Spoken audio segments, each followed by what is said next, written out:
जब कोई बात সুমাইয়া রিমু বেশি সুন্দর না বুবলি বেশি সুন্দর? এটা দর্শকদের কাছে জিজ্ঞেস করো। ঠিক আছে, দর্শকদের কাছে প্রশ্ন করব। পরবর্তী প্রশ্ন জানতে চাইবো, সেটা হচ্ছে যে অনেকেই পছন্দ করে না যে মিডিয়ায় কাজ করবে, বা আমি যতটুকু জানি যে বিবাহিত, তো সেক্ষেত্রে পারিবারিক কোনো বিষয় আছে কিনা মিডিয়ায় কাজ করার ক্ষেত্রে? না না, আমার কাজের ক্ষেত্রে একদম সব ছাড়। আমাকে আমার ফ্যামিলি থেকে অনেক সাপোর্ট করা হয়, যেহেতু আমি একটা স্বপ্ন নিয়ে এসেছি। আর আমি তো আর খারাপ কিছু করছি না যে খারাপ কিছু করছি, ভালো কাজ। মিডিয়া কাজ করা তো খারাপ না, মিডিয়া অবভিয়াসলি একটা ভালো একটা কাজ। তো সাপোর্ট, আমাকে সাপোর্ট করা হচ্ছে, ওইটা নিয়ে আমার কোনো প্যারা নেই। আর বিবাহের যে কথাটা বললাম, ম্যারিড তো মানুষ কি সারা জীবন সিঙ্গেল থাকবে নাকি? ম্যারিড থাকবে, এটাই তো স্বাভাবিক। আরেকটা প্রশ্ন করবো, সেটা হচ্ছে রিমু কাকে আমি তো ফলো করি পরিমণি আপু। এই পরিমণির বাহিরে কেন না, মানে সবকিছুকে ঘিরে কেন রিমুর? না না, আরেকজনকে ফলো করেও মিডিয়ায় এসেছি, সেটা হচ্ছে জান্নাত জুবাইর ইন্ডিয়া। আচ্ছা, জান্নাত জুবাইর।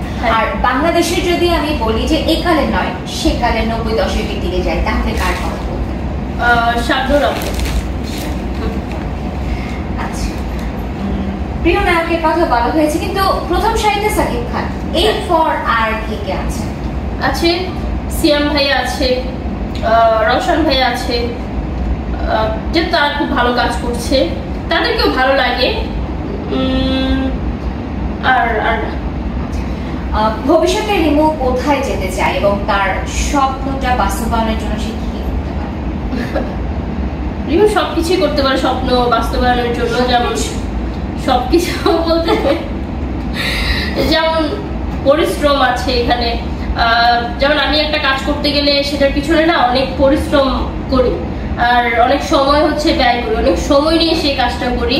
যে পর্যন্ত ওইটা না করা শেষ হবে সেই পর্যন্ত এরকম শান্তি হবে না। তো এই তো নিজের তরফ থেকে যতটুকু করা যায় ততটুকুই করবো। ভাই ওইগুলো বলে লাগবে। যারা দর্শক রয়েছে, সুমাইয়া রিমুর অনেক দর্শক আছে, আমরা জানি, তাদের উদ্দেশ্যে যদি কিছু বলেন। তাদের উদ্দেশ্যে আমি সবসময় একটা কথাই বলবো, যাতে হচ্ছে আমার প্রতি ভালোবাসা রাখে, ইভেন আমার জন্য দোয়া করে। কারণ আমি একটা স্বপ্ন নিয়ে এসেছি, একটা মেয়ে একটা স্বপ্ন নিয়ে এসেছে, তাকে হিংসা না করে তাকে উৎসাহ দেওয়ার জন্য, যে না রিমু তুমি এটা পারবে, তুমি এটা করো, আমরা তোমার পাশে আছি। সবসময় তাদের কাছ থেকে আমি সাপোর্টটা চাইবো। আর যদি আমার কোনো হেটার্স থেকেও থাকে, তাদেরকে আমি বলবো প্লিজ আমাকে কি বলে এটাকে কনফিডেন্স হারানো থেকে কনফিডেন্সটা দেওয়ার ট্রাই করবেন, যে না তুমি এটা পারবা, তুমি এটা চেষ্টা করো, আমরা তোমার পাশে আছি। তাদেরও এটা করার চেষ্টা করবো। আজকে আমাদের এই প্ল্যাটফর্মে এসে, অর্থাৎ কাজী টিভির পর্দায় এসে অনুভূতি জানছি। আমার অনেক অনেক বেশি ভালো লাগলো, আরো দেখলাম তুমি আমার সাথে ম্যাচিং করে করে আসছো, আরো বেশি ভালো লাগছে। Thank you so much.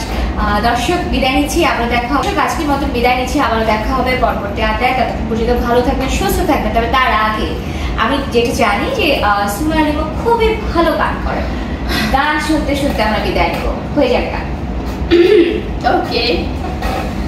जब कोई बात बिगड़ जाए, जब कोई मुश्किल पड़ जाए, तुम देना साथ मेरा ओ हमनवा।